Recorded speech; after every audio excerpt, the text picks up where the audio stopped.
అందరికీ నమస్కారం. ఈరోజు మనం మాట్లాడుకోబోయే సబ్జెక్ట్ 100 ఏళ్ళు సంతోషంగా ఏ చీకుచింత లేకుండా ఆరోగ్యవంతంగా బతకడం చాలా ముఖ్యం అన్నమాట. ముఖ్యం సార్. సాధ్యమే అంటారా? సాధ్యమని చెప్పాలి. నిజానికి ఏమిటంటే ఇది హైందవ సంప్రదాయంలో ఇదేదో కొత్త విషయం కాదు. ఋగ్వేదంలో శ్రీ సూక్తం అని ఉంటుంది. అంటే ఏదైనా మంచి కార్యక్రమం సంతోషకరమైన దీపావళి వచ్చింది, సో వేద పండితులు ఆశీర్వదిస్తారు. ధనం ధాన్యం పశుం, ధనం ధాన్యం పశుం, బహుపుత్ర లాభం, 100 సంవత్సరం దీర్ఘమాయువు అని. అంటే ఋగ్వేదం రాసిన మహాశయులు అప్పుడే అనుకున్నారంటే 100 సంవత్సరాలు బతకడం అనేది పెద్ద విషయం కాకపోవచ్చు అని. అంటే అనాదిగా ఈ సాంప్రదాయం భారతదేశంలో ఉంది. ఈ మధ్యకాలంలో ఏమిటంటే దాని మీద కొంచెం ప్రజలు ఎక్కువ మంది దృష్టి పెడుతున్నారు. అంతవరకు ఎందుకండి, మీరు 100 సంవత్సరాలు దాటిన వాళ్ళని మీరు గణాంకాలు తీసుకుంటే దక్షిణ భారతదేశంలో ఆంధ్ర రాష్ట్రం అంటే సంయుక్త ఆంధ్ర రాష్ట్రం నంబర్ 1. అవును. సరే, ఎక్కువ జనాభా ఉన్నటువంటి ఉత్తరప్రదేశ్లో దగ్గర 2 లక్షల మంది ఉన్నారు. ఒక జిల్లా తీసుకున్నట్టయితే వెస్ట్ బెంగాల్, పశ్చిమ బెంగాల్లో ఉండేటువంటి నార్త్ 24 పరగనాస్ జిల్లా అని ఉంది. అంటే ఇదేదో కొత్త విషయం కాదు. అయితే మారుతున్న పరిస్థితులు, భౌగోళిక పరిస్థితులు, ఆర్థిక పరిస్థితుల వల్ల ఇంకా అందుకోవడానికి కొంత ఎక్కువ ఆస్కారం ఉందని కూడా అనిపిస్తూ ఉంది ఇప్పుడు. అంటే సార్, ఇప్పటిదాకా మీరు చెప్పిన ఈ స్టాటిస్టికల్ డేటా ఎప్పుడో జమానా లెక్కలా, ఇప్పుడు లెక్కలా? ఈ మధ్య కాలంలో లేటెస్ట్ కానీ. ఒకప్పుడు మన పూర్వీకులు, తాతలు, బామ్మలు, ఆ జనరేషన్ నడిచేటప్పుడు 116 ఏళ్ళు బతికారు, 120 ఏళ్ళు బతికారు, సునాయసంగా వాళ్ళ పనులు చేసుకుంటూ బతికారు అని విన్నాం. విన్నాం అలాగా. అంటే సంఖ్య అక్కడ ఏంటంటే ఒకటి మనకు అప్పుడు గణాంకాలు లేవు, సంఖ్యాపరంగా కొంచెం తక్కువ ఉండొచ్చు. ఇప్పుడు ఇంటర్నెట్లు ఇలాంటి మనకి సౌకర్యాలు వచ్చాయి కాబట్టి దాంట్లో వచ్చినటువంటి ఈ వివరాలు. అంటే పోస్ట్ ఇండిపెండెన్స్ కనుక మనం చూసుకుంటే సార్, అప్పటి నుంచి కనుక చూసుకుంటే ఒక లెక్కగా అప్పటికంటే ఇప్పటికి 100 ఏళ్ల కన్నా ఎక్కువ బతుకుతున్న వాళ్ళ సంఖ్య ఎక్కువైందని చెప్తున్నారు. తప్పకుండా చెప్పాలి. ఎందుకంటే మనకు ఇండిపెండెన్స్ వచ్చినప్పుడు లైఫ్ ఎక్స్పెక్టెన్సీ అంటే జీవన ప్రమాణం ఎంత ఉందంటే 40 సంవత్సరాలు ఉంది. ఇప్పుడు సునాయాసంగా ఎక్కువ మంది భారతీయులు 70 సంవత్సరాలు బతుకుతున్నారు. అసలు 70.2. నేనకి ఏం చెప్తానంటే 70 సంవత్సరాలు బతికినప్పుడు 30 సంవత్సరాలు బతకడం ఎంత కష్టం అంటున్నారా? అంటే దానికి కొన్ని ప్రయత్నాలు, కొన్ని విధానాలు, కొన్ని మార్పులు చేర్పులు అవసరం పడుతుందేమో అని. అంటే చెప్పడం ఏంటంటే 70 వరకు వచ్చినప్పుడు 30 కదా మిగిలింది. దానికి ఆఖరిలో కొన్ని స్కోర్ చెప్తాను నేను. క్రెడిట్స్, ఏది బ్యాంకు పరిభాషలో క్రెడిట్స్ డెబిట్స్ అని. సో అట్లా చేసినట్టయితే డెఫినెట్గా 30 చేరడం పెద్ద కష్టం కాదు నాకు అనిపిస్తుంది. సార్, బేసికల్గా ఇప్పుడున్న పొల్యూషన్ లెవెల్స్ కానీ, ఇప్పుడు మనం తింటున్న ఆహారం కానీ, ఇప్పుడున్న స్ట్రెస్ఫుల్ లైఫ్స్ కానీ ఏది కంపేర్ చేసుకున్నా లైఫ్ ఎక్స్పెక్టెన్సీ తగ్గిపోతుంది. ఒకప్పుడు 100 ఏళ్ళు బతకడం హాయిగా బతికేవాళ్ళు, ఇప్పుడు 60-70 ఏళ్లకే మనుషులు కష్టపడుతున్నారు అని వింటున్నాం. కానీ మనం మాట్లాడుకునే subject is completely different. 100 years బతకడం జుజుబి అంటున్నారు మీరు. అంటే కారణం ఏంటంటే అందులో లేశమంతా నిజము లేకపోలేదు, పూర్తిగా కాదు. అదేవిధంగా అంటే ఇప్పుడు మీరు అడిగిన క్వశ్చన్ ముందుకి ఆరోగ్య ప్రమాణాలు ఎందుకు పెరిగాయంటే ఈ ఇన్ఫెక్షన్ డిజీజెస్ ఏదైతే ఉందో వాటికి మంచి మందులు వచ్చాయి, మంచి వ్యాక్సిన్లు వచ్చాయి, ఆహారం మీద అవగాహన ప్రజలకు వచ్చింది. మంచినీరు తాలూకు ఒకప్పుడు మంచినీరు ఊళ్ళలో ఎక్కడుండేది ట్యాప్ వాటర్, ఎక్కడి నుంచో వెళ్ళి తీసుకొచ్చేవాళ్ళు, దానివల్ల ఏదో ప్రాబ్లమ్స్. సో ఇవన్నీ బాగున్నాయి ఇప్పుడు. అదే కాకుండా ఈ సోషల్ మీడియా ఒక విధంగా నేను మెచ్చుకోవాల్సింది ఏంటంటే సోషల్ మీడియా వల్ల ఆరోగ్యం మీద అవగాహన పెరిగింది. అంటే ఈ ఆహారం తీసుకోవాలి, స్మోకింగ్ చేయకూడదు. అంటే ప్రోగ్రామ్ ఉన్నటువంటి అంతమంది కూడా స్మోకింగ్ చేయడం అంటే ఏదైతే పొగ త్రాగడం మానేయకపోయినా దానివల్ల ప్రమాదం ఉంది సుమా అని ఒక హెచ్చరిక వారి మెదడులోకి చొచ్చిపోతూ ఉంది. అలాగే మద్యం సేవించడం కానీ, సరే మద్యం దానివల్ల పెరిగిందా తరిగింది దానివల్ల కాదు, మొత్తం మీద ఏంటంటే సోషల్ మీడియా ప్రజల లోపలికి లోపలికి ప్రతి ప్రాంతానికి వెళ్ళి చొచ్చుకుపోవడం వల్ల దాని ఉపయోగం కూడా ఉన్నది. తర్వాత ఇప్పుడు కొన్ని జబ్బులకు అప్పుడు ఇంకో వైద్యం లేదని ఉన్నటువంటి ఇప్పుడు ఈ రోజుల్లో అవన్నిటికీ వచ్చాయి. ఉదాహరణకి మీరు ఒకటి తీసుకోండి, ఊబకాయం. సరే కొంచెం తక్కువ మంది ఉండేవాళ్ళు అనుకోండి, ఈ రోజుల్లో ఊబకాయం రొటీన్గా ప్రతి ఊర్లో, ప్రతి చిన్న ఊర్లో కూడా ఎక్కడెక్కడో దానికి బ్యారియాట్రిక్ సర్జరీ అవుతుంది. ఇట్లా ఏ కష్టానికి దానికి ఆరోగ్య ప్రమాణాలు పెరిగాయి. ఎందుకు అంటే దానికి సరైనటువంటి వైద్యం పరిస్థితులు ఇప్పుడు అందుబాటులోకి వచ్చాయి. అందువల్ల పొల్యూషను ఇవన్నీ స్ట్రెస్ అనేది, అందుకని మనం చెప్పబోయే సూత్రాల్లో కొన్ని దగ్గర ఆఖరిలో కొన్ని 7 సూత్రాలు చెప్తాను నేను. అవి ఇప్పుడు కూడా వదిలించుకోవాలి, చేయగలిగితేనే 30 సంవత్సరాలు వెళ్ళగలం. సో అది దానికి ఏమిటి అని మనం తర్వాత మాట్లాడదాం. ఈ ట్రెండింగ్ ఇప్పుడు ఏమిటంటే అవును సార్, సోషల్ మీడియా అని మీరు నాకు అన్న వెంటనే I was waiting to ask you that. అవును, మర్నామత్ అనేది అసలు తెగ వైరల్ అవుతుంది సోషల్ మీడియాలో, ట్రెండింగ్ నడుస్తున్న టాపిక్ అది. వాస్తవానికి ఏమిటంటే ఆ మహానుభావుడు ఎవరైతే ఈ మాటను తీసుకొచ్చాడో నిజానికి ఏమిటంటే డోంట్ డై అని ఆయన అమెరికా వ్యక్తి, మల్టీ మిలియనర్ బ్రియాన్ జాన్సన్. ఈ రోజున బాంబేలో ఉన్నాడు, 4, 5, 6 బెంగళూరు వెళ్తాడు. ఆయన ఒక కాన్సెప్ట్ తీసుకొచ్చాడు, డోంట్ డై అని. దానికి సరే హిందీలో ఏంటంటే మర్నామత్ అని. ఆయన మీరు నమ్ముతారా, అది బ్రయన్ జాన్సన్ గారు చేస్తున్నటువంటి విషయాలని మనం ఎంత ఆమ్ ఆద్మీ సోకాళ్ళు భారతదేశంలో చేయగలరా అన్నది కొంచెం మనం ఆలోచించాల్సిన విషయం. అసలు ఏంటి సార్ అది? ఆయన చేస్తున్నది చాలా కొంతవరకు విచిత్రం అనిపిస్తూ ఉంటుంది. ఉదాహరణకి తెల్లవారు 5 గంటలకి తను అలారం లేకుండా లేస్తాడట. 6:15కి బ్రేక్ఫాస్ట్, 11 గంటలకల్లా లంచ్, 9 కల్లా లంచ్, నైట్ తెల్లవారి 11 కల్లా మళ్ళీ డిన్నర్ అయిపోయింది. ఇది ఎంత సాధ్యం? తర్వాత ఆయన చేయించుకునేటువంటి నంబర్ ఆఫ్ టెస్టులు, లేకపోతే వాడేటువంటి మూలికలు కానీ రకరకాల సప్లిమెంట్స్ కానీ అసలు నమ్మశక్యం కానండి. ఒక్క మాటలో చెప్పుకోవాలంటే సంవత్సరానికి 2 మిలియన్లు అమెరికన్ డాలర్స్ ఖర్చు పెడుతున్నాడు ఆయన. అంటే మనం భారతదేశం తాలూకా రూపాయి మార్పిడిలో చూసుకుంటే దగ్గర 16 కోట్ల పైన రూపాయలు. ఎంతమంది దాన్ని ఖర్చు పెట్టగలరు అని ఒక మాట చెప్పుకున్నాడు ఆయన. ఇప్పుడు ఆయన వయసు 47, ఆయన గుండెట 37 సంవత్సరాల వయసుది. ఓకే, స్కిన్ అన్నది 28 సంవత్సరాలు. అరే, అసలు జుత్తు తెల్ల వెంట్రుకంటూ లేదట.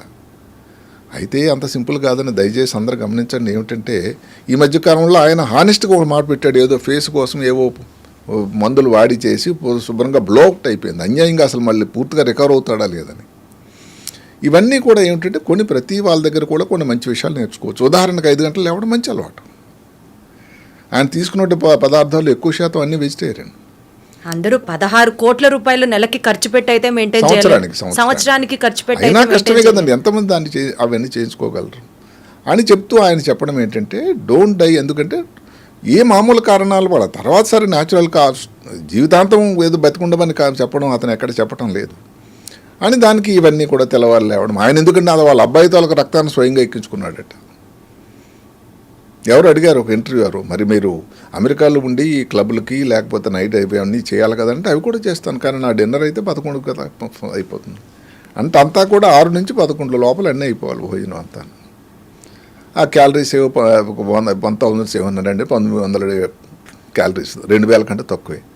ఇవన్నీ ఒక భారతీయులకు అది చేయడం కొంచెం కష్టం అవుతుంది. దానికి ఆయన ఒక ముద్దు పేరు పెట్టుకున్నాడు, బ్లూ ప్రింట్ అని. అది ఆయనకి ఎందుకు ఆలోచన వచ్చిందంటే భారతదేశంలో దానికి చాలా మార్కెట్ ఉండబోతుంది అని దానికి ప్రచారం కోసం మొన్న బాంబే నగరంలో దిగాడు. రేపు నుంచి చెప్పినట్టుగా బెంగళూరులో ఉంటాడు. చూడాలి ఎలా ఉంటుంది. దానికంటే ఒక 2 శాస్త్రవేత్తలు ఉన్నారండి. అవును సార్, వాళ్ళ గురించే మిమ్మల్ని అడుగుదాం అనుకుంటున్నారు. రే కుర్వెల్ గారు. ఈయన ఒక మంచి కంప్యూటర్ శాస్త్రవేత్త, జూ. ఆయన ఆ మధ్యన అంటే 2035 కల్లా, అందరూ గమనించండి, ఇక్కడ మరణం ఉండదని కాదు, మామూలుగా వయసును బట్టి వచ్చే మరణాలు అంటే ఏదో 70 సంవత్సరాలు 80 సంవత్సరాలు వేసరికి చనిపోవడం అన్నది 2035 కదా, మనిషికి మరణం ఉండదు అని ఒక మాట చెప్పాడు. కానీ దానికి కొన్ని ప్రమాణాలు ఉన్నాయి ఆయన దగ్గర. అది అందరికీ కూడా సాధ్యమేమో కూడా అనిపించేటువంటి మాటలు. అంటే కొన్ని నానో రోబోస్ అని వస్తున్నాయి. ఇప్పుడు ఇంతకుముందు ఏమిటి, క్యాన్సర్కి ఏదైనా వైద్యం చేసేవారు అనుకోండి, రేడియేషన్ ఇచ్చేవారు. రేడియేషన్ ఇస్తే చుట్టుపక్కల ప్రాంతం కూడా కొంత డ్యామేజ్ అయ్యేది. కీమోథెరపీ ఇచ్చేవారు. కీమోథెరపీలు ఏమిటి, ఏదైతే క్యాన్సర్ ఉన్న ప్రాంతం కాకుండా ఇంకా చుట్టుపక్కల ప్రాంతం కూడా దాని ప్రభావం, పెను ప్రభావం వచ్చిన సన్నివేశాలు ఉన్నాయి. నానో రోబో అనేది చిన్న రోబో. అది రక్తం నుంచి పంపిస్తారు. అది ఎక్కడైతే అందులో మందు ఉండి ఆ క్యాన్సర్ కణాల సముదాయం ఉందో అక్కడికే వెళ్ళి వాటినే ఛేదించి మళ్ళీ తను వచ్చేస్తుంది. అంటే చుట్టుపక్కల ప్రాంతానికి ఏమాత్రం ప్రమాదం ఉండదు. అలాంటి నానో ర్యాబోస్ వల్ల ఏజింగ్ వల్ల ఏదైతే కణాలు అవన్నీ డ్యామేజ్ అవుతూ ఉంటాయో వాటిలన్నిటినీ ఏర్పాడిస్తుంది. వా ఈయనకు ఇంకొక మాట ఏమిటంటే ఆయన మంచి సైన్స్ జ్యోతిష్యుడు, ఆయన చెప్పాలి కంప్యూటర్ జ్యోతిష్యుడు. ఆయన ప్రిడిక్షన్స్ ఏవైతే ఉన్నాయో అంటే ఎవరో ఈ పలానా వ్యక్తి గెలుస్తాడు అని చెప్పుడు ఇంకా గేమ్ కాకముందే చెస్ ఛాంపియన్ అవుతాడని అనటోల్ కార్పం అని చెప్పాడు. కంప్యూటర్ ఎప్పుడు వస్తుందని చెప్పాడు. ఇలాంటి చాలా చెప్పాడు ఆయన. అందులో 85% కరెక్ట్ అయినాయి. అందువల్ల ప్రజలకి 2030 సంవత్సరం కోసం అందరూ కూడా ఊపిరి బిగబట్టి చూస్తున్నారు చెప్పినవి.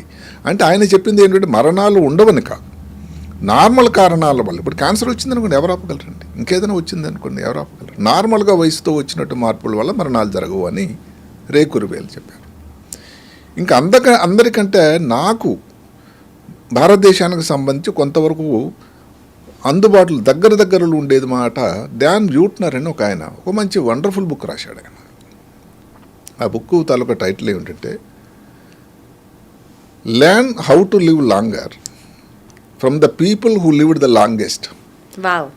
అంటే ఎక్కువ సంవత్సరాలు బతికిన వాళ్ళ దగ్గర నుంచి ఎక్కువ సంవత్సరాలు బతకడం ఎలా నేర్చుకోండి అని. అదే కదా సార్ మన పూర్వీకుల నుంచి మనం చూసి నేర్చుకోవాలి చేస్తున్నది అది. దానికి ఆయన చాలా ప్రయత్నం చేశాడు, మంచి పరిశోధన చేశాడు. నేను దాన్ని నిజంగా చాలా మెచ్చుకుంటాను. దానికి ఆయన పేరు పెట్టాడు బ్లూ జోన్స్ అని. అంటే ఆ ప్రాంతాలకు వెళ్ళాడు ఆయన. అక్కడ ఉండేటువంటి ఎక్కడెక్కడైతే వాళ్ళు ఎక్కువ సంవత్సరాలు బతుకుతున్నారో అక్కడికి వెళ్ళాడు. ఉదాహరణకి ఆ బ్లూ జోన్స్ అన్నవి 5. సరే ఈ మధ్య కాలంలో 6ది కూడా చేరింది. 5 ఏమిటి? జపాన్లో ఒకహమా, కాలిఫోర్నియా దగ్గర లోమాలిండా, అలాగే ఇటలీలో సార్డీనియా, నికోసియా, ఆ తర్వాత ఐకారియా అంటే గ్రీసులోన. ఇవన్నీ ఒక ప్లేస్లకు వెళ్ళి అక్కడ ఎక్కువ సంవత్సరాలు బతుకుతున్నారట. సార్ బేసికల్గా ఎక్కడన్నా ఇండియా పేరు చెప్తారేమో అని వెయిట్ చేశాను నేను. అంటే దాని గురించి కూడా మనం ఇంకొక చెప్పబోతున్నాం. ఏమిటంటే అలాంటి ఆలోచన అన్నది ఇండియన్ శాస్త్రవేత్తలకు ఇంకా రాలేదు కాబట్టి ఇంకా ఆ సమయం వచ్చింది ఇక్కడ కూడాను. ఇప్పుడు ఉదాహరణకి ఇందాక చెప్పుకున్నాము, ఆంధ్రప్రదేశ్లో ఎక్కువ సంవత్సరాలు సెంటినేరియన్స్ ఉన్నారు. మరి ఇక్కడ ఏమిటి స్థితిగతులు, ఎందుకు ఇక్కడ ఇంతమంది ఇక్కడ ఇన్ని సంవత్సరాలు ఉంటున్నారని కొంచెం చూడాల్సిన సమయం వచ్చింది కదా. ఆయన అక్కడికి వెళ్ళి వాళ్ళతో ఉండి వాళ్ళ భోజనం తెల్లవారు నుంచి ఏం చేస్తారు, వాళ్ళ రొటీన్ ఏమిటి, అదే కాకుండా వాళ్ళందరూ గ్రూప్గా కుటుంబంతో ఉంటున్నారా లేదా, చర్చికి ఎన్నిసార్లు వెళ్తారు, లేకపోతే వాళ్ళ ప్రేయర్లో ఏముంటుంది, తెల్లవారు లేచి నుంచి ఏం చేస్తారు, వాళ్ళ ఆహారంలో మార్పులు, ఇవన్నీ ఆయన గమనించాడు. ఈ 5 ప్రాంతాలు ఏవైతే మనం చెప్పుకున్నాం అన్నింటిలో కూడా అలాంటివి అలవాట్లు ఉన్నాయట. ఏమిటవి? వాళ్ళు మొక్క జాతి నుంచి ఏదైతే ఉందో ప్లాంట్ ప్రోడక్ట్స్ ఎక్కువ తీసుకుంటారు, నాన్ వెజిటేరియన్ చాలా తక్కువ తీసుకుంటారు. అలాగే తెల్లవారు లేవగానే ఒక సెన్స్ ఆఫ్ పర్పస్, భగవంతుని నమ్మండి, దేవుడిని నమ్మండి అని. ఏ నమ్మకం రిలీజన్ అయితే అది వేరే ఆయన చెప్పలేదు. అంటే సెన్స్ ఆఫ్ పర్పస్ అంటామంటే నేను ఈరోజు లేచి ఇప్పుడు నా జీవిత అర్థం పరమార్థం ఏమిటి, ఏం చేయబోవాలి, ఎవరికి నేను సాయం చేయాలి, ఎవరికైనా సాయం చేస్తే అది ఒక సంతోషం కదా అని ఒక సెన్స్ ఆఫ్ పర్పస్ ఉండాలి. మనం ఈ డెబిట్స్ క్రెడిట్స్ చెప్పుకున్నప్పుడు ఈ మాట కూడా ఉంది. అలాగే చాలా గట్టిగా నొక్కి ఒక్కాల్సి చెప్పిన ఏమిటంటే 4 సార్లు కనీసం టెంపుల్కి వెళ్ళాలట. సో బేసికల్లీ డివోషనల్గా ఎక్కువ కనెక్షన్ ఉండాలి. అందరూ కలిసి భోజనం చేయటం, మనవలు మనవరాళ్ళు పెద్దవాళ్ళు, ఏదైతే పాతకాలంలో హైందవ సంప్రదాయంలో ఏదైతే ఉందో కంబైన్డ్ ఫ్యామిలీ కాన్సెప్ట్ మళ్ళీ ఆయన మాట్లాడాడు. సరే భోజనం చేస్తున్నప్పుడు 80% అన్నది పొట్ట ఖాళీ ఉండాలి, 80% నిండుగా ఉండాలి, పూర్తిగా భోజనం బాగుందని ఎక్కువ కొట్టేయకూడదు. మద్యం సేవించడం గురించి మాట్లాడి అమెరికా వ్యక్తి కాబట్టి మద్యం గురించి కూడా ఏదో వైన్ దానివల్ల ఎంత తాగాలి, ఇలాంటి కొన్ని అంటే అవి మనకి చేయగలమా లేదని తర్వాత మాట్లాడుకుందాం. మొత్తం మీద అలాగని చెప్పాడు. ఆ బ్లూ జోన్స్లో ఉన్నటువంటి వివరాలు ఇవి. సో అందులో కొన్ని విషయాలు మనం పట్టుకోవచ్చు. ఉదాహరణకి ఎక్కువగా వెజిటేరియన్ భోజనం చేయడం, ఫ్యామిలీతో కలిసి భోజనం చేయడం, దేవుడిని నమ్మడం, సెన్స్ ఆఫ్ పర్పస్, ఇంకోళ్ళ పక్క వాళ్ళకి, తోడి వాళ్ళకి, చుట్టాలకి, బంధువులకి ఎవరికైనా సాయం చేయడం, గ్రాటిట్యూడ్. భగవంతుడు ఏదైతే భగవంతుడి వల్ల ఈ రోజున ఈ మాత్రం నేను భోజనం చేయగలుగుతున్నాను, లేకపోతే ఆరోగ్యంగా ఉన్నాను, నా కుటుంబం బాగున్నారని ఈ గ్రాటిట్యూడ్ ఉండేటట్టయితే అన్నీ క్రైస్తవ సాంప్రదాయంలో అన్ని దగ్గర కూడా ఉన్నాయి. భోజనం చేసేటప్పుడు మేము హాస్టల్లో లైలగాజీలు ఉండేటప్పుడు ఏంటంటే భోజనం మొదలుపెట్టినప్పుడు ఒక ప్రేయర్ ఉండేది. అవన్నీ ఒక gratitude to the lord who has given something for us. 100% sir మనిషికి కావాలి జరిగేవి. దానికి ఈ మధ్య కాలంలో సింగపూర్ అనే ఒక చిన్న దేశం ఉంటుంది, అది 6th బ్లూ జోన్గా వచ్చింది. ఓ వావ్, వండర్ఫుల్. అయితే మిగతా బ్లూ జోన్స్కి సింగపూర్కి ఏంటో తేడా చెప్పమంటారా? ఇది క్రియేటెడ్ సిటీ, ఆర్టిఫిషియల్ సిటీ. వాటిలాగా న్యాచురల్గా అవన్నీ కూడా సముద్ర తీర ప్రాంతంలో ఉన్నాయి, దూరంగాను. అంటే ఈ హసల్ బజల్ ఏదైతే మీరు అన్నారు, పొల్యూషన్ ఇలాంటి దూరంగా ఉన్నారు. మరి ఇక్కడ కాదు కదా, అది చాలా అధికంగాను, చాలా ఇండస్ట్రియల్ కంట్రీ, చిన్న కంట్రీ అయినా కానీ పర్ఫెక్ట్ ప్లాన్ తో నిర్మించుకున్నారు. చాలా డిసిప్లిన్ కంట్రీ. Correct sir. అసలు ఎవరు కూడా చూయింగ్ గమ్ అయితే దానికి కింద ఊసారంటే దానికి ఒక ఫైన్ ఉంటుందండి. Top medical universities in the world are in అన్నీ సింగపూర్ కూడా, సార్. అన్ని కంట్రీ. అయితే అక్కడ నుంచి కొన్ని మనం నేర్చుకోవాల్సింది ఏంటంటే 10 సంవత్సరాల క్రితం ఒక యావరేజ్ సింగపూర్ వ్యక్తి తాలూకు ఆయువు ప్రమాణం 65 సంవత్సరాలు. ఇప్పుడు ఎంత సంవత్సరాలు ఉన్నాయి తెలుసా? 85. My God. ఎస్, 20 సంవత్సరాలు ఈ 10 ప్రాంతంలో పెరిగింది. Despite of being the most busiest place. దానికి కారణం ఒక 3 విషయాలు నాకు చాలా నచ్చాయి. ఒకటి ఏమిటంటే ఈ హౌసింగ్, అంటే గవర్నమెంట్ వారే ఏదైతే 2 బెడ్రూమ్ అని మన కాన్సెప్ట్ వచ్చిందో అక్కడ హౌసింగ్, అంటే హౌసింగ్ బోర్డ్ డెవలప్మెంట్ అని ఒక బోర్డు పెట్టి, అంటే అందరూ దగ్గర ఉండి, ఇప్పుడు గేటెడ్ కమ్యూనిటీ కాన్సెప్ట్ అండి, అక్కడే ఉండడం, కూర్చొని ఏదో ఎక్కడ సాయంకాలం కలుసుకోవడం, అక్కడే పార్కులో ఆడుకోవడం, కూర్చోవడం, ఏదో పాటలు పాడుకోవడం, భోజనాలు చేయడం, కలిసి భోజనం ఈరోజు మీ ఇంటి దగ్గర చేస్తే, దానివలన అందరికీ కలిసిమెలిసి ఉండడం వల్ల ఈ లోన్లీనెస్ ఉండదు అని. ఆ తర్వాత మనం చెప్పుకుంటాం, లోన్లీనెస్ అనేది ఏకాకే ఉండడం అన్నది అన్నిటికంటే పెద్ద డిజీజ్ అయిపోయింది. ఇప్పుడు అది ఒక పెద్ద ఎపిడమిక్, అంటువ్యాధి అయిపోయింది. అది ప్రివెంట్ చేయడానికి ఇంకొక ఇంట్రెస్టింగ్ ఏమిటి, ఇప్పుడు పిల్లలు చదువుకున్నారు, రెక్కలు వచ్చి వెళ్ళిపోతున్నారు అమెరికా అని. అది కాకుండా పోనీ వెళ్ళిన వాళ్ళు సరే, వాళ్ళు ఆర్థిక ప్రగతి, వాళ్ళ జీవితం అరగాలి, దానికి మనం అబ్జెక్షన్ చెప్పడం కాదు. ఉన్న వాళ్ళైనా ఒకళ్ళు ఎక్కడో కోకాపేటలో ఉంటారు, ఇంకోళ్ళు ఎవరో ఎల్బీ నగర్లో ఉంటారు, కష్టం కదండి. దానికి సింగపూర్ వాళ్ళు చూడండి ఎంత మంచి ఆలోచన చేశారంటే,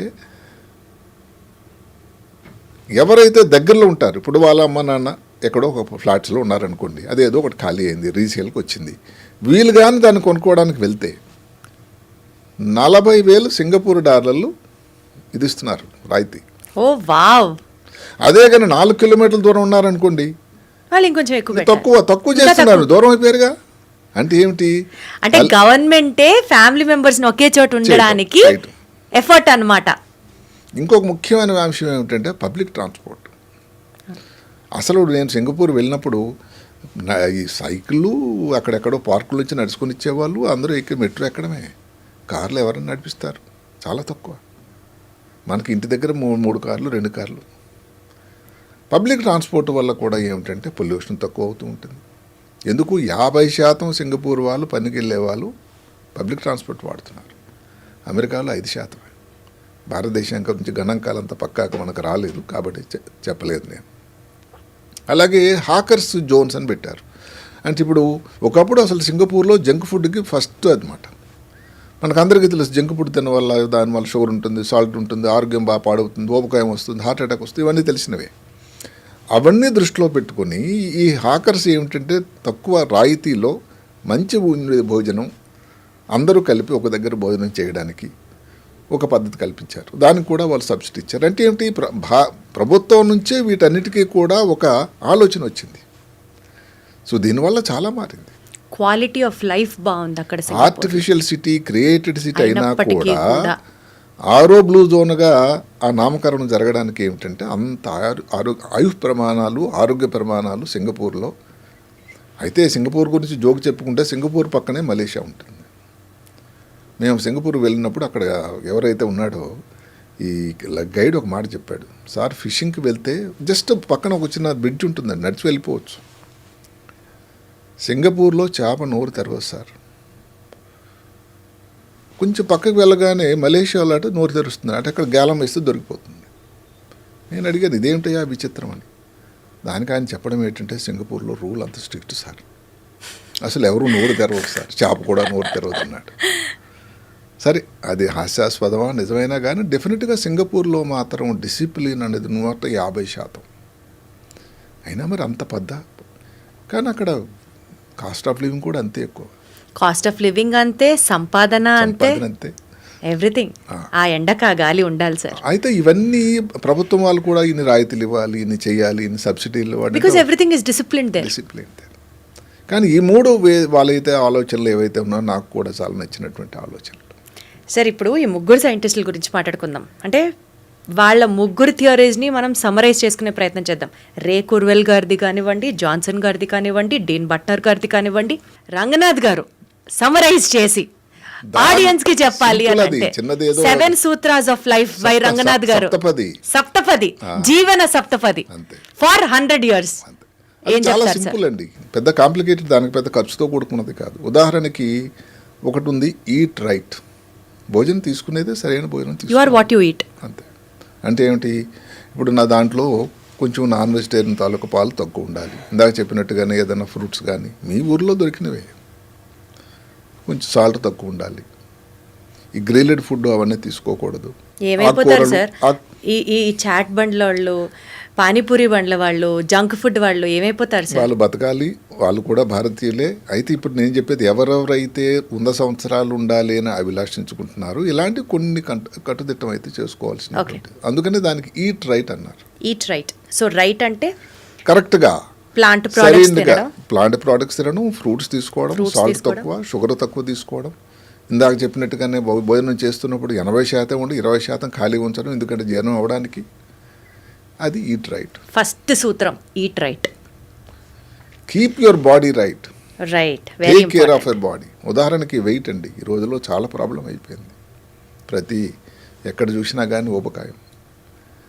ఇందులో ఇంతవరకు నేను సర్జన్గా ఎవరికి కూడా నేనేదో దానికి అడ్వర్టైజ్మెంట్ చేయడం కాదు, కానీ ప్రజల్లో ఉన్నటువంటి భయం, ఆందోళన పోవాలి సర్జరీ గురించి.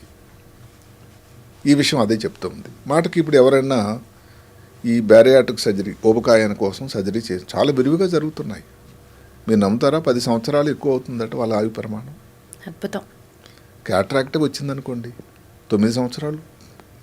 క్యాట్రాక్ట్ అంటే ఏం సింపుల్, ఉదయం. ఇప్పుడు ఏంటిది అసలు ఆపరేషన్ చేయించి సాయంత్రం డిశ్చార్జ్ అయిపోతారు సార్. Day care. కరెక్ట్.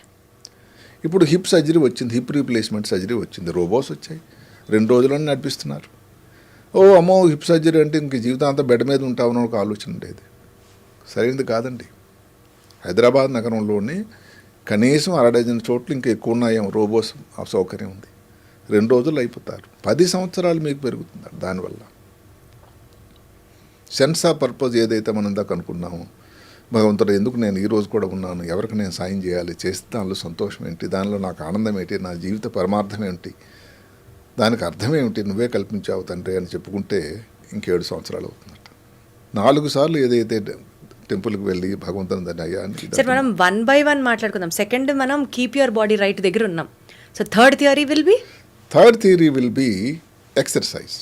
అంటే యాక్టివ్గా కీప్ యువర్ బాడీ రైట్ అంటేనే మనం ఎక్సర్సైజ్ చేయాలి. దానికి నేను చెప్పిన ఏది ఆరోగ్యం ప్రాబ్లం వచ్చిందనుకోండి, ఉదాహరణకి పాలీఫార్మసీ, ఎక్కువ మందులు వేసుకోకూడదు, డాక్టర్ గారి తాలూకా పర్యవేక్షణలో ఉండాలి. ఇప్పుడు హిప్ ప్రాబ్లం వచ్చిందనుకోండి, దానికి వైద్యం ఆ డాక్టర్ గారు చెప్పినట్టు నీ జాయింట్ అనుకోండి, దానికి ఇన్ని సంవత్సరాలు ఎక్కడ లేదు, కానీ దానివల్ల డెఫినెట్గా మీకు ఏదో ఈ మిగతా ఊబకాయం రావడం, హార్ట్ అటాక్లు, బీపీలు ఇవన్నీ రాకుండా ఉండడానికి, ఆరోగ్యం పెరగడానికి అవకాశం ఉంది. ఇంకో మాట నేను అందులో మాటల్లో చెప్పకపోయాను. ఇందులో ఒక నెగిటివ్ మాట కూడా ఉంది. నెగిటివ్ పాయింట్స్ ఉన్నాయి. అంటే డెబిట్ అవుతుంది. ఏమిటది, ఇప్పుడు ఎవరికైనా డయాబెటీస్ చాలా ఎక్కువ ఉంది. డయాబెటీస్ కాళ్ళలో చిన్న గాయం అయిందంటే అది మానదు. అవును. అందువల్ల దానికి అలాగ డ్రెస్సింగ్ చేస్తూ ఇవి చేసి చివరికి కాలు తీసేటువంటి పరిస్థితి. ఆ డయాబెటిక్ ఫుట్ అంటారు దాన్ని. దానికి కానీ సరిగ్గా సత్వరణ వైద్యంగా చేయకపోతే ప్రాణాపాయం. అది అలా చేయకపోవడం వల్ల 15 సంవత్సరాలు నెగిటివ్ అయిపోతుందట. సో అన్నీ పాజిటివ్ మాటలే మనం చెప్పటం లేదు, అంటే ఇందులో కూడా ఉన్నాయి. ఇప్పుడు మీరు అడిగారు మూడోది ఏది యాక్టివ్, కీప్ యాక్టివ్. ఎక్సర్సైజ్ అనేది దగ్గర కీప్ యాక్టివ్. అసలు ఒక వయసు వచ్చిన తర్వాత ఏదో పని చేస్తూ ఉండాలని ఉదయం నుంచి సాయంకాలం వరకు. ఎక్కడ చేస్తారు సార్ అసలు? పొద్దున్న సాయంత్రం వరకు ఏం చేస్తారు సార్? మనకి అన్ని రోబోలు వచ్చేసి, మెషిన్లు వచ్చేసి, ఆ మొబైల్లు, ఆ రోబోలు, దానివల్ల అయిపోయింది. నేను చెప్పేది ఏంటి, ఇంటి దగ్గర అనుకోండి, ఏవో పుస్తకాలు సర్దుతున్నారు, న్యూస్ పేపర్లు సర్దుతున్నారు అనుకోండి, 5 పేపర్లు ఉన్నాయి. ఇంతకుముందు 5 కలిపి ఒకసారి పెట్టేవాళ్ళు. మీరు 2 సార్లు 3 సార్లు దాన్ని విభజించండి. ఏదైనా ఫోనే వచ్చింది అనుకోండి, బోస్ గారే ఫోన్ చేశారు, నిలబడి మాట్లాడండి. ఏదైనా పని చేసినప్పుడు కొంచెం నిలబడి అటు తిరుగుతూ ఉండండి. అదే కాకుండా ఏదైనా కొత్త స్పోర్ట్ ఏదైనా నేర్చుకోండి. సరే 60 ఏళ్లలో 70 ఏళ్లలో కూడా కొత్త స్పోర్ట్లు దానికి నేర్చుకుంటారా ఏమిటి సార్? ఇప్పుడు ఏదో దాని షటిల్ ఆడక్కర్లేదండి. ఏదైనా స్పోర్ట్ అంటే ఇప్పుడు మాటకి మీరు వాకింగ్ క్లబ్ అని ఉంది, లాఫింగ్ క్లబ్స్ ఉన్నాయి, అందులో మెంబర్స్గా చేరండి. సింపుల్గా ఏదైనా కొత్త విషయం ఇంకా నేర్చుకోండి. ఇలాంటివి చేస్తుంటే యాక్టివ్ ఉండాలి. దానిలో ఉన్నటువంటి సార్ అంతరార్థం బ్రెయిన్ యాక్టివ్ ఉండాలా, బాడీ యాక్టివ్ బాడీ యాక్టివ్ ఉంటే బ్రెయిన్ యాక్టివ్ ఉంటుంది. అంతే కదండి. అంటే కూర్చొని గేమ్ ఆడుకుంటున్నాం సెల్ ఫోన్లో, అది మీరు అలవ్ చేస్తారా? చాలా చేయటది. అందులో మొబైల్లో కూడా 2 రకాలు ఉన్నాయి, పాసివ్, యాక్టివ్ అని. పాసివ్ అంటే ఏమిటి అంటే మీరు ఇంకా అలా స్క్రోలింగ్ చేస్తూ ఉంటారు, Dumb scrolling. దానివలన చాలా చేయటం. యాక్టివ్ స్క్రోలింగ్ అని అంటే మీరు ఏదైనా బ్లాగ్ రాశారు, అందులో మీరు ఏదైనా కొత్త వీడియో చేశారు, ఒక దానికోసం మీరు ఏదైనా ఆన్సర్ రీసెర్చ్ చెప్పారు, చేయడాలు. అది ఎప్పుడైతే మీ మెదడుకి సానబెడతారో, మెదడుకి మేత ఉంటుందో దానిని యాక్టివ్ స్క్రోల్ అంటారు. అది చాలా ఉపయోగకరం. అది మనం గంటల కూడా తిట్టిపోయి అదే కదా. అందుకని చెప్తున్నాను, ఏదైతే ఉందో మొబైల్ అనేది గొప్ప సాధనం, కానీ అది మించి దాటిపోయినట్టయితే వచ్చే ఇబ్బంది ఇది. Okay sir. So third point exercise, యాక్టివ్గా ఉండాలి. యాక్టివ్గా ఉండాలి. Got it sir. ఫోర్త్ సూత్ర ఆఫ్ లైఫ్. తర్వాత నాలుగోది ఏమిటి, ఇదేమిటంటే చూస్ యువర్ హ్యాపీ ప్లేస్. అంటే ఏమిటి, మీరు అక్కడికెక్కడో గార్డెను లేకపోతే ఏదో పార్కు అక్కడికి వెళ్ళి చెప్పిన ఇందాక సేమ్ సింగపూర్ వాళ్ళు చేసినట్టు మిరపకాయ బజ్జీ సెంటర్ దగ్గరికి వెళ్తే సైక్లింగ్ చేయండి. మిరపకాయ బజ్జీలో చాలా ఆయిల్ ఉంటుంది. లేదు ఇంకొకటి ఏదైతే సెపరేట్గా ఉండడం మాత్రం ప్రయత్నించకండి. లోన్లీనెస్. ఎవరైనా రూమ్మేట్ని పెట్టుకోండి. లోన్లీనెస్ గురించి మాట్లాడుతూ ఒక అమెరికా శాస్త్రవేత్త, అదే కాదు సర్జన్ జనరల్ అంటారు ఆయన, భారతదేశ సంతతి, లోన్లీగా ఉండే వ్యక్తుల వల్ల ఏంటంటే 1 డజన్ సిగరెట్లు ఒక రోజు కాలిస్తే ఎంత ప్రమాదమో అంత ప్రమాదం అంటే లోన్లీగా ఉండి. ఇందాక చెప్పిన ఇంకొకటి ఏంటి, దగ్గర చుట్టాలకి బంధువులకి మనం సాయం చేస్తే, ఇది చాలా జాన్ హాప్కిన్స్ కాలేజీ నుంచి వచ్చినటువంటి స్టడీ. దాని వలన దగ్గర 15 సంవత్సరాలు ఇంకా హ్యాపీగా బతకొచ్చట. అద్భుతం. అలాగే మీరేమిటంటే ఎక్కడ ఆరోగ్యము, ఎక్కడ మనకి ఒక్కరే ఉన్నారనుకోండి, ఓ దగ్గరలో హాస్పిటల్ సౌకర్యం ఏదైనా వెళ్ళాలని చేయాలని.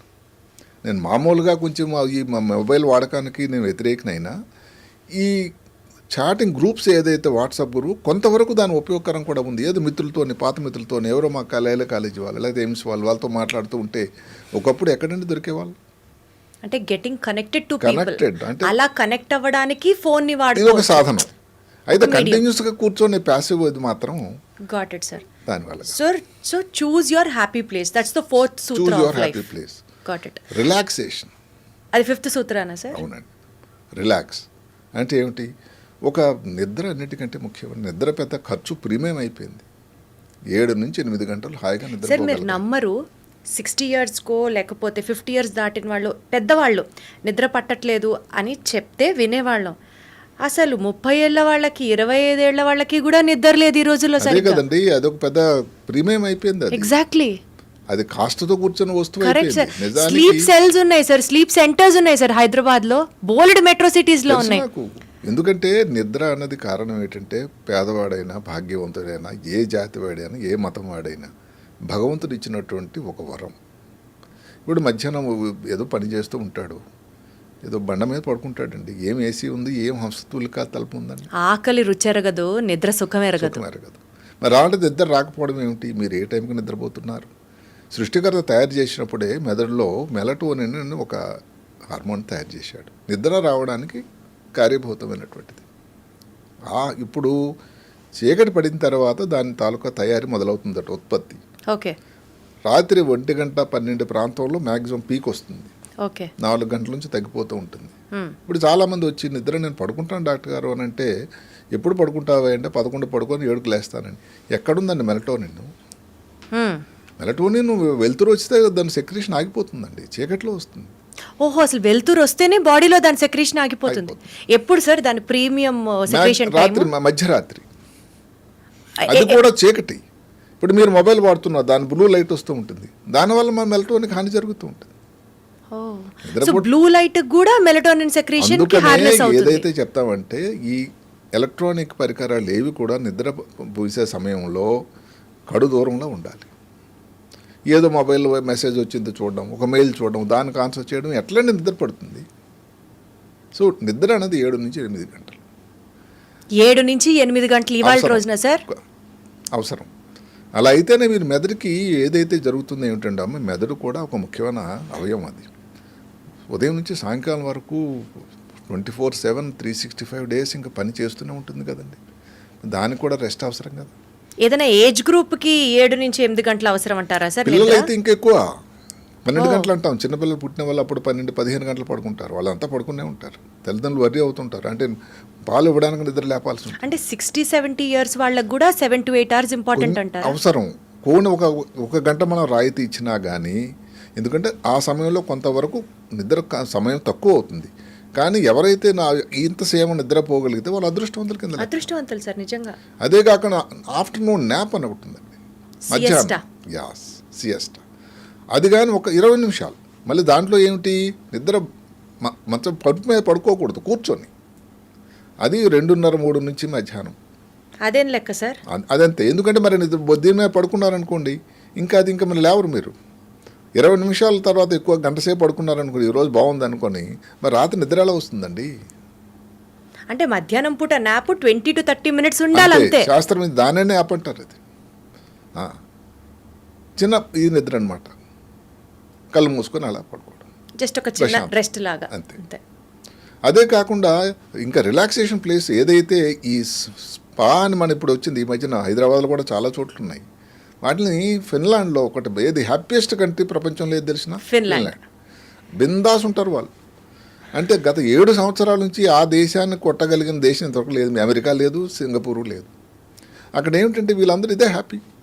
ఎవరో చెప్పారు నాకు, ఇంక అక్కడ ఆ మధ్యన వెళ్ళి ఫిన్లాండ్ దర్శించిన వాళ్ళు, ఒక వస్తువే పోయిందనుకోండి ఎక్కడో పార్క్లో, మీరు నమ్ముతారట, ఎవరో వెతుకొని వచ్చి మీకు ఇస్తారట. అంత మంచి వాళ్ళు ఉంటారు అక్కడ. మంచి వాళ్ళు ఉన్నారు అక్కడ. అంటే అది ఆ దొంగిలింపడం అనేది చేయటం అలాంటి లేని అలవాట్లు ఆ దేశం తాలూకా భౌగోళిక పరిస్థితి. అది అందులో ఒక ముఖ్యమైన మాట సౌనా. అంటే టెంపరేచరు, వెట్ టెంపరేచర్ని రెగ్యులేట్ చేసేటువంటి ఒక దాంట్లోకి ఈ యంగ్స్టర్స్ వీళ్ళందరూ సౌనాకి వెళ్తారట. దానివల్ల పూర్తిగా రిలాక్స్ అయిపోతారు. సరే, సౌనా అన్నది ఇక్కడ లేకపోయినా కానీ స్పా కల్చర్ నెమ్మదిగా అదే వచ్చింది. సోనా బాత్ అంటూ ఉంటారు కదా సౌనా సార్. బాత్ అంటే అదే అక్కడ ఫిన్లాండ్లో ఆరిజిన్ అయింది. దానికి ఒక మంచి మ్యూజికల్ ఇన్స్ట్రుమెంట్ నేర్చుకోండి. మీరేదో సంగీత విద్వాంసులు లేకపోతే ఏదో ఇది ఇవ్వడానికి, ఏదో కచేరీ ఇవ్వడానికి కాదు. అది మీ మెదడుకు సానపడుతుంది. పజిల్స్ ఏమన్నా చేస్తూ ఉండండి. ఎక్కువ రీడింగ్ చేయండి. మొబైల్ తగ్గించండి, చదువుకోండి. ఆ అలవాటు రీడింగ్ హ్యాబిట్ మొదలు పెట్టండి. మళ్ళీ స్ట్రెస్ అన్నది తీసేయండి. అందుకనే ఇప్పుడు అందరికన్నా నేనేదో అంటాను, షుగర్ తక్కువ, yes, less sugar, salt less, stress less. అట్లా ఇప్పుడు ఇన్ని అసలు చెప్పొచ్చు మనకు కావాలంటే. ఎక్సర్సైజ్, స్పోర్ట్స్, ఎస్, ఇవన్నీ చేస్తూ రిలాక్సేషన్ వస్తుంది కదా. సార్ నేను correct me if I'm wrong, మీరు డాక్టరు, ఎస్పెషలీ న్యూరో సర్జన్ కాబట్టి అడుగుతున్నాను సార్ ఈ పాయింట్. బుక్స్ చదవమంటున్నారు మీరు, బట్ చాలామందికి ఫోన్ చూస్తున్నాం అనుకోండి సార్, ఇట్లా స్క్రోల్ చేస్తూ ఉంటే ఆర్టిఫిషియల్ ఇంటెలిజెన్స్ వచ్చిన తర్వాత, సే ఫర్ ఎగ్జాంపుల్ మనకి ఏదో ఒక సబ్జెక్ట్ నచ్చింది, మనం లైక్ చేసాము, షేర్ చేసాము. Because of the artificial intelligence మనం ఏ టాపిక్ అయితే చూసి హ్యాపీ ఫీల్ అవుతున్నామో అవే వస్తూ ఉంటాయి మనకి ఫోన్లో కూడా. ఓకే, అవి చూస్తూ ఉండడం వల్ల ఇన్స్టెంట్గా మనకి తెలియని ఒక ప్లెజర్, ఒక తెలియని గ్రాటిఫికేషన్ వచ్చేస్తూ ఉంటుంది. అంటే మనం హ్యాపీ ఫీల్ అయిపోతున్నాం. మీరు ఇందాక చూస్ హ్యాపీ ప్లేస్ అన్నప్పుడు నాకు ఫోన్ చూస్తే హ్యాపీనెస్ వస్తుంది సార్. నాకే కాదు, here I represent the society. ఇక్కడ ఇష్యూ వల్ల ఏమిటంటే, ప్రతి ఏదైనా సాధనానికి కూడా దాని మంచి ఉంటుంది. ఒకటి ఆస్పెక్ట్ అది. రెండో ఆస్పెక్ట్ ఏమిటి, దానివల్ల మీ ఇద్దరికి చేటు అవుతూ ఉంటుంది. అదే కాకుండా ఎవరితో మీరు కలవరు. మీరు ఆ కూపస్థ మండూకం లాగా ఫోను అక్కడే కూర్చుంటారు. ఆ ఇన్స్టెంట్ గ్రాటిఫికేషన్లో ఎడిక్షన్ ఉందంటున్నారా? అది ఎడిక్షన్. అది దీనివల్ల కూడా ఏమిటంటే, అది లిమిట్గా మీరు చేయగలిగితే ఓకే, దానివల్ల కూడా దాని ఉపయోగం ఉంటుంది. సో ఒక రకమైన రిలాక్సేషన్. ఇప్పుడు రిలాక్సేషన్ అనేది మీకు ఏది రిలాక్సేషన్, ఇంకొకరికి ఏది రిలాక్సేషన్ వేరే ఉండొచ్చు. Got it. అది ఒక పద్ధతి. సో 5 అయిపోయినాయి. ఇంకా 6వది ఏమిటంటే సెన్స్ ఆఫ్ పర్పస్. ఇందాక మనం చెప్పుకున్నాం, sense of purpose in life. Yes, ఎవరికైనా తోడి వాళ్ళకి సాయం చేయాలి. అసలు నేను ఎందుకు ఈ న్యూరో సర్జన్ అయ్యాను, లేకపోతే ఇంకేదన్నా ఎందుకు చేశాను, ఎంతమందికి ఏం చేయాలి, ఇంకెన్నాళ్ళు, చేస్తే దాని సంతోషం ఆర్థికంగా మనకు వచ్చినటువంటి ఉపయోగం కన్నా ఆ సంతోషం మనసులో నిండుగా ఉండడం వల్ల ఆయు ప్రమాణాలు పెరగడానికి అవకాశం ఉంటుంది. సరే, Sir, భగవంతుడి అడగచ్చా గురించి మిమ్మల్ని? చాలా మాట్లాడడం, చెప్పండి. What is the purpose of your life sir? మీరు మీ sense of purpose of life ఏంటి సార్? అదే నేను న్యూరో సర్జన్గా, ఎందుకంటే నేను ఏ రోజు డాక్టర్ అవుతాను అనుకోలేదు. ఓకే. ఎక్కడో చిన్న మారుమూల గ్రామంలో పుట్టిన నాకు అది చుట్టుపక్కల వాళ్ళని డాక్టర్ చదివితే ప్రజలకు సేవ చేయొచ్చు, దానివల్ల ఎంతోమందికి ఆరోగ్యం ప్రమాణాలు ఇవ్వడానికి మీకు అవకాశం ఉంటుందని ఎక్కడో చదివాను, విన్నాను. అప్పటి నుంచి నాకు ఎంతో ఉత్సుకత. ఆ తర్వాత న్యూరో సర్జన్ అన్నది నేను ఆరోగ్య రంగంలోనికి డాక్టర్గా అడుగుపెట్టిన మొట్టమొదటి డిపార్ట్మెంట్ న్యూరో సర్జరీ. అక్కడ ఒక మహానుభావుడు ఉండేవాడు. ఆయన దగ్గర న్యూరో సర్జరీ ఎంత సీరియస్గా ఉన్న పేషెంట్లు కానీ మనం సరైన వైద్యం సక్రమంగా సరైన రీతిలో చేయగలిగితే వాళ్ళ తాలూకా రికవరీ ఎంత బాగుంటుందంటే అసలు మ్యాజికల్గా అనమాట. సో నేను కూడా న్యూరో సర్జన్ ఇంతమందికి చేయగలిగితే ఎంత బాగుంటుందో. సీరియస్ యాక్సిడెంట్ అయింది, ఒక బ్రెయిన్లో ట్యూమర్ వచ్చింది, బ్రెయిన్లో యాప్సిస్ వచ్చింది, చిన్నపిల్లలు పుట్టినప్పటి నుంచి 2 కాళ్ళు కదచ్చలేదు, బ్రెయిన్లో వాటర్ పెరిగింది, ఇలాంటివి ఎన్నో అంశాలు ఉన్నాయి. ఏదన్నా చేయగలిగి వాళ్ళ తర్వాత ఇప్పుడు మటుకు నేను 42 సంవత్సరాల నుంచి న్యూరో సర్జరీ ఎక్స్పీరియన్స్, హైదరాబాద్ నగరంలో 37. ఇప్పుడు 30 సంవత్సరాల క్రితం నేను ఆపరేట్ చేసిన పేషెంట్ వచ్చి, సార్ మీరు నాకు ఆపరేట్ చేశారు, నా భార్య నా పిల్లలను చూపిస్తుంటే ఎంత సంతోషం, దానికి ఎన్ని కోట్లు వస్తే దానికి సరిపోతుంది చెప్పండి. సో ఇది సెన్సార్ పర్పస్ అంటే. ఇప్పుడు ఒకళ్ళు వక్త లేకపోతే పొలిటీషియన్ ఏదైనా ఏ రంగంలోనే సాయం చేయొచ్చు, సేవ. ఆ సెన్సార్ పర్పస్ ఉండాలి. So sense of purpose in life అంటే బేసికల్గా 10 మందికి ఉపయోగపడి ఉపయోగకరంగా. హెల్ప్ అయ్యే యాక్టివిటీ చేయడాన్ని sense of purpose in life అంటారు. Got it sir. తర్వాత ఇంకోటి Last theory. లాస్ట్ది భగవంతుడి దర్శనం. దానివల్ల అందరిని కలిసిమెలిసినట్టు అవుతుంది. రోజు ఏదైతే ఆ దేవుడు ఇచ్చారో, ప్రసాదించాడో, అయ్యా నీకు అది గ్రాటిట్యూడ్ కింద 4 సార్లు వెళ్ళి నమస్కారం చేయడం. తిరుమలలో 1,00,000 కొలది భక్తులు, సరే ఎక్కడ బెత్లెహేం వెళ్తారు, ఇంకో దగ్గర మక్కా వెళ్తారు, ఇంతమంది అనే కష్టాలు కోర్చి, లేకపోతే హజ్ యాత్ర మీరు చూస్తూ ఉంటే అంత వేడిలో అసలు మాడిపోతారని అనుకుంటే మరి ఇంతమంది భక్తులు ఆ నమ్మకంతో వెళ్తున్నారంటేనే ఆ పరమాత్మ ఎక్కడో ఉన్నాడు, దానివల్ల మంచి జరుగుతుంది మా కుటుంబానికి అనేటువంటి ఆ నమ్మకం. మరి ముస్లిం సోదరుడు నమాజ్ 5 సార్లు చేయడం, ఇంకా ఎక్కువ సార్లు చేయడం దీంట్లో. అదే కాకుండా శనివారం ఉపవాసాలు, ఇవన్నీ కూడా ఇందాక ఏదైతే మనం చెప్పుకున్నామో సేమ్ అవన్నిటికీ ఒక నాంది ప్రస్తావన ఇవన్నీ కూడా. అందువల్ల ఏమిటంటే నేను చెప్పేది భారత ప్రభుత్వం ఏంటంటే దీన్ని కొన్ని సౌకర్యాలు ఏదైతే, ఉదాహరణకి ఇప్పుడు ఓల్డ్ పీపుల్కి జెరియాట్రిక్ వార్డ్స్ అని వచ్చాయి. ఏంటి సార్ అది? జెరియాట్రిక్ హాస్పిటల్ అంటే 60 పైబడి ఉండే వృద్ధుల కోసం వాళ్ళ తాలూకా ఆరోగ్య పరిస్థితి జెరియాట్రిక్ వార్డ్. ఓకే. అలాగే మన నిమ్స్లోని కూడా ఉంది. ఫస్ట్ హాస్పిటల్ అనేది రికార్డ్ వచ్చింది ఏమిటంటే భారతదేశంలో ఎయిమ్స్లో స్టార్ట్ చేశారు ఈ కొత్త ప్రభుత్వంలో. ఆ ఏజ్ గ్రూప్ వాళ్ళకు ఉండేటువంటి ఇబ్బందులను దృష్టిలో పెట్టుకుని చేసినటువంటి ఒక విభాగం. చిన్నపిల్లలకి ఎలాగైతే పిడియాట్రిక్స్ అంటారు, జెరియాట్రిక్స్ అంటే పెద్దవాళ్ళ కోసం. సో అలాంటి వాళ్ళని దృష్టిలో పెట్టుకుని కొన్ని కార్యక్రమాలు చేయాలి. ఇప్పుడు తల్లిదండ్రులు ఏకాకి అయిపోవడం వల్ల ఇందాక చెప్పుకున్నాం లోన్లీనెస్ వల్ల వాళ్ళకి ఇబ్బంది వస్తూ ఉంది. అందువల్ల దగ్గర వాళ్ళ పిల్లలు ఇందాక ఏదైతే సింగపూర్ గవర్నమెంట్ ఇన్సెంటివ్ ఏదైతే ఇస్తున్నారో వాళ్ళ తల్లిదండ్రుల దగ్గరికి కానీ వాళ్ళ ఇల్లు కానీ తీసుకునేటట్టయితే 40,000 సింగపూర్ డాలర్స్. దూరం వెళ్ళిపోతే తగ్గిపోతుంది సుమా. సో ఇవన్నీ కొన్ని ఇన్సెంటివ్ ఇలాంటి క్రియేట్ చేయాలి. ఈ హౌసింగ్ ఏదైతే ఉందో అందరూ చుట్టుపక్కల సమాజంలో ఒక దగ్గర అంటే బై ఫోర్స్ అన్నా కానీ అందరూ ఒక దగ్గర ఉంటారు. లేకపోతే ఎక్కడో ఒక ఐసోలేటెడ్ ప్లేస్లో ఉంటే ఎప్పుడు కలుస్తారండి, ఏకాగ్గానే ఉండడం. ఇలాంటివన్నీ కూడా ఆ ప్రాంతం నుంచి మనం నేర్చుకోవడం. ఇప్పుడు ఈ 5 బ్లూ జోన్స్లో కలిసి అందరూ భోజనం చేయడం, అందరూ కలిసి భోజనం చేస్తారు. ఒకే ఇంట్లో డైనింగ్ టేబుల్ మీద కలిసి తినడానికి కుదరట్లేదు. అలాంటప్పుడు మరి ఇంకెక్కడ ఇప్పుడు అంటే మనం అనుకుంటాం కానీ సార్ ఇలాంటి చిన్న చిన్న acts of love and kindness between the family members కూడా లైఫ్ ఎక్స్పెక్టెన్సీని పెరగడానికి కారణాలు అవుతాయంటే నాకు ఆశ్చర్యంగా ఉంది. లేదు, ఇవి చిన్న విషయాలే.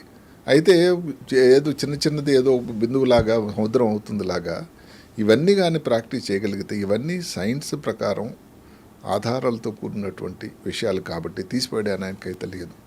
ఎవరైతే దీనిని ఆ విధంగా చేయగలిగితే, ఆచరించగలిగితే డెఫినెట్గా ఇందాక మనం చెప్పుకున్నట్టు ఉదాహరణకి బ్యారియాట్రిక్ సర్జరీ చేయించుకున్నారు అంటే మనం ఇప్పుడు డెబిట్స్ క్రెడిట్ స్కోర్ వేసుకుందాం సార్. అంటే ఏమిటి, బ్యారియాట్రిక్ సర్జరీ చేయించుకుంటే 9 సంవత్సరాలు 9-10 సంవత్సరాలు. క్యాటరాక్ట్ అందరూ భయపడతారు, క్యాటరాక్ట్ అమ్మో ఏమైనా కంట్లో పాడిపోతే. డెబిట్స్ మాట్లాడుకుంటే సార్ బేరియాట్రిక్ సర్జరీ గురించి దాంట్లో ఉన్న దాన్ని రిస్క్ అంటే మీరు చూస్ చేసుకున్నట్టు ఇప్పుడు ఒకప్పుడు బ్యారియాట్రిక్ సర్జరీ కన్నా ఇప్పుడు ఏమిటంటే అది చాలా విరివిగా సెటిల్డ్ ఒక స్టాండర్డైజ్డ్ అయింది. కాంప్లికేషన్ చాలా తక్కువ. అంటే సర్జరీ అంటే ఏ కాంప్లికేషన్ లేదని కాదు.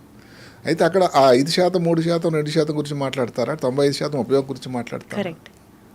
అలాగే బ్యారియాట్రిక్ సర్జరీ దానివల్ల మీకు గుండెపోటు రావడం కానీ, షుగర్ రావడం కానీ, బీపీ రావడం కానీ ఎంత తగ్గిపోతుంది, మీ ఆరోగ్యం పెరగకపోవడానికి ఏమవుతుందండి?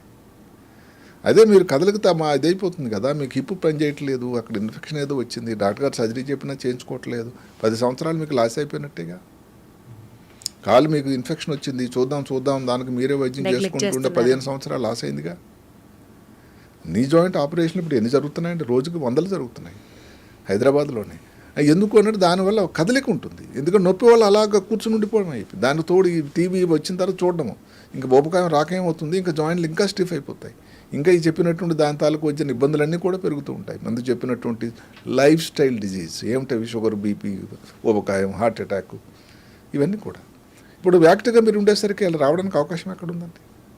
ఎవరైతే యాక్టివ్గా ఉండగలిగితే ఉదయం నుంచి సాయంకాలం వరకు ఏదో పని కావాలని ఏదో రన్నింగ్ రేసు లేకపోతే ప్లే గ్రౌండ్లో ఫుట్బాల్ ఆడమని కాదు 70 అప్పుడు యాక్టివ్గా ఉండేసరికి ఇవన్నీ ఇబ్బందులు కానీ తగ్గిపోతాయి కదండి. సార్ ఇప్పుడు మార్కెట్లో ఏదో ఏజ్ రీడిఫైనింగ్ మెడిసిన్స్ అని చెప్పి, దాని తర్వాత ఏజ్ రివర్సింగ్ టెక్నిక్స్ అని చెప్పి, దానికోసం మందులు అని చెప్పి ఇట్లా బోల్డ్ సోషల్ మీడియాలో ట్రెండ్ అవుతున్నాయి, మందులు వచ్చాయి. ఎందుకంటే ఆర్థిక ప్రమాణాలు పెరగడం నుంచి భారతదేశంలో కానీ అమెరికాలో కానీ ఏమిటంటే ఇంకా ఎక్కువ బతికి ఉండాలి అనేటువంటి ఒక ఆశ ప్రజల్లో ఎక్కువ వచ్చింది. మీరు నమ్మండి, సోషల్ మీడియాలో ఏదో ఒక విషయం, ఎవరో వ్యక్తి ఒక కొత్త డైట్ రాశాడు 5 పీస్ అవాయిడ్ చేయమని, వాళ్ళకి టాంగో అని. ఆయన ఇటాలియన్ బేసికల్లీ. ఆయన వచ్చి అమెరికాలో సెటిల్ అయ్యాడు. తర్వాత ఆ మధ్య నాకు వెళ్ళి చూసేసరికి ఇటలీలో ఎవరైతే సన్నంగా చక్కగా ఉండేటువంటి వ్యక్తులు దొడ్డ అయిపోయి ఒబేసిటీ వచ్చిందట. అప్పుడు ఆలోచిస్తే పిజ్జాలు తినొద్దన్నాడు. నమ్మండి, ఇంకా పిజ్జా అసలు ఆరిజిన్ ఎక్కడ వచ్చింది? ఆస్ట్రేలియాలో, ఇక్కడ ఇటలీలోనే. సో అలాగా 5 పీలు చెప్పాడు, 5 పీస్ ఆర్ పాయిజన్ అన్నాడు. అంటే అది ట్రెండింగ్ ఇప్పుడు అలాగ అయిపోయిందని. అంటే ఏమిటి, ఎక్కువ పెరగడం, ఎక్కువ హ్యాపీగా ఉండడానికి 5 పీస్. ఒకటి అన్నాడు పిజ్జా, రెండోది పాస్తా, మూడోది పొటాటో, భారతీయులకు చాలా ప్రియమైంది, విన్నారు కదా. అలాగే 4వది అక్కడ ఒక బ్రెడ్ దొరుకుతుందట, ఆ బ్రెడ్ వాడకూడదని చెప్పారు. పీటా బ్రెడ్ అది ఇటలీలో. లాస్ట్ది ఏమిటంటే విచిత్రంగా అనిపిస్తూ ఉంటుంది, ప్రోటీన్ తినకూడదా అని ఆయన చెప్తాడు. అదే కదా నేను చెప్పేది. ఏంటంటే వాళ్ళు చెప్పింది వేదం లేకపోతే భగవద్గీతని కన్నా మంచి తీసుకుంటే తప్పులేదు. మంచి మనం తీసుకుందాం. ఉదాహరణకి ఇప్పుడు పొటాటో అనుకోండి, దాంట్లో కార్బోహైడ్రేట్స్ వద్దు. పిజ్జా అన్నది డెఫినెట్గా అంత మంచిది కాదు. పాస్తా డెఫినెట్లీ తప్పు. వైట్ బ్రెడ్ అది వైట్ బ్రెడ్ అయితే అన్ని దగ్గర అన్ని పరిశోధనలు కూడా వైట్ బ్రెడ్ బ్రౌన్ బ్రెడ్ కంటే ఎక్కువ హేతువాదం అండి. బేసికల్లీ ఇవన్నీ రిఫైన్డ్ షుగర్స్ తోనే చేసినవి, రిఫైన్డ్ మైదా, వీట్ ఫ్లవర్. అందువల్ల అవి అవాయిడ్ చేయమని. సరే, ప్రోటీన్ గురించి ఆయన చెప్పాడు, అది అందులో మనం 5 నుంచి 4 కుదిద్దాం, అది వేరే సంగతి. మొత్తం మీద నేను ముందు నుంచి చెప్పిందల్లా ప్రతిదీ ఎవరో చెప్పింది మనం దీనిలో పరిగణలోకి తీసుకోకుండా మనం ఉన్న ఉనికిలో, మనం ఉన్న పరిస్థితుల్లో, భౌగోళిక పరిస్థితుల్లో, అవైలబిలిటీలో ఏది మంచి అని తీసుకున్నట్టయితే భారతదేశంలో కూడా ఏదైతే సంఖ్య ప్రస్తుతానికి ఏది ఎక్స్పెక్టేషన్ ఏమిటండి, ఇప్పుడు ఉన్నది టోటల్గా భారతదేశంలో సెంటినేరియన్స్ అంటే 100 సంవత్సరాలు పైబడి ఉన్నవాళ్ళు 2.5%, 5 లక్షలు అంటే 2.5 లక్షలు ఉన్నారు. 2050కి ఈ సంఖ్య 6 లక్షలు అవుతుందట. అంటే ఇంకెక్కువ సంవత్సరాలు గడవాలంటే ప్రభుత్వం నుంచి, వ్యక్తుల నుంచి, కుటుంబాల నుంచి, ఎందుకంటే అమెరికా నుంచి ఫోన్ల వల్ల కాదు కదండి కూడా ఉండడం చేయటం అన్నది. మరి ఎంత తేడా వచ్చింది చెప్పండి ఎక్కడ మీరు సింగపూర్లో. ఇవి కానీ ఏదైతే పాత సాంప్రదాయం ఏదైతే కమాండ్ ఫ్యామిలీస్, మనవళ్ళు, మనవరాళ్ళు, మళ్ళీ సీతారామయ్య గారి సినిమారాళ్ళు అయితే మరి కష్టం కదండి మనవరాళ్ళలాగా. అందువల్ల ఇది ఎవరిని కించపరచడానికి కానీ ఒకవేళ ఒక వ్యక్తి నేను 100 సంవత్సరాలు ఉండాలి, ఆరోగ్యవంతంగా ఉండాలి, మళ్ళీ దానికి ఎవరో మహానుభావుడు ఏది బెంజమిన్ కెండిల్ అని ఒక కెనడియన్ సైకాట్రిస్ట్ చెప్పాడు, longevity is useless if you are on the bed for long. Absolutely true sir. Use ఏంటండి? కరెక్ట్. అందుకనే మనం అది పెట్టాం, ఆరోగ్యవంతమైనటువంటి 100 సంవత్సరాలు. అది చేయాలంటే కొంత ప్రయత్నం అయితే అందరి తరపు నుంచి తోతంగా కావాల్సి ఉంటుంది. అది పెద్ద కష్టమైనటువంటిది, ఖర్చుతో కూడుకున్నది పెద్ద కానే కాదు. ఇది చేయటం అన్నది అసాధ్యం అని అనుకోకుండా చేయగలిగితే అందరూ కూడా 100 సంవత్సరాలు బతికి ఈ దేశంలో ఇంకా దేశం ప్రగతికి ఎంతోమంది బాగవుతూ ఉంటారు. Wonderful sir, very well said sir. So ఇందాక సార్తో డిస్కస్ చేసేటప్పుడు ఫస్ట్ వచ్చిన పేరు జాన్సన్ గారు. ఇప్పుడు ఆయన ఖర్చు పెడుతున్నట్లుగా 16 కోట్లు ఖర్చు పెట్టి మరి యాన్యువల్గా అంత మెయింటెనెన్స్ చేయించుకుంటూ 100 సంవత్సరాలు బతకడం ప్రాబబుల్లీ అందరికీ కష్టం అవ్వచ్చు గాక, అందరికీ కుదరకపోవచ్చు గాక, కానీ చాలా సింప్లిఫైడ్గా సప్తపది ఆఫ్ లైఫ్ రంగనాథ్ గారు షేర్ చేసినట్లుగా 7 sutras for 100 year life span ఏదైతే సార్ ఒకసారి రివైజ్ చేసుకుందాం. Eat right, eat right, treat your body right, treat your body right, exercise well, choose your happy place, active. So third one is exercise, stay active. Relax, Fourth one is relax, choose your happy place, choose your happy place, sense of purpose sense of purpose in life, and trust the lord. Trust the almighty. ఈ 7 సూత్రాలని గనక మీరు follow అయితే ఇవి చాలా simple అండి. 100 సంవత్సరాలు మనం కూడా చిరంజీవులుగా హ్యాపీగా బతకచ్చు అన్నది నాకు నమ్మకం వస్తోంది అండ్ చాలా హ్యాపీగా కూడా ఫీల్ అవుతూ ఈరోజు మీ అందరికీ తెలియజేస్తున్న point. Thank you so much Ranganath garu. It was pleasure talking to you. And for more videos, Please subscribe to iDream. Please subscribe to iDream. Please subscribe iDream. And please subscribe to iDream. For more videos, subscribe to iDream. please like, share and subscribe to the channel. Congratulations, iDream. Subscribe to iDream. Subscribe to iDream. So subscribe to iDream Media. iDream ki iDream team andarki huge congratulations. Please subscribe iDream Media. Please subscribe to iDream. Subscribe iDream. Please subscribe to iDream. iDream అంటే నా కళల ఛానల్ను subscribe చేసుకున్న నోరు తిరుగుతలేదు, మీరైతే గంట గుర్తు కొట్టండి. For more such videos, please subscribe to iDream. Subscribe to iDream. Please subscribe to iDream. Please subscribe iDream Media. Please do subscribe to iDream. Please subscribe to iDream Media. For best entertainment and information, please subscribe iDream. And don't forget to subscribe to iDream.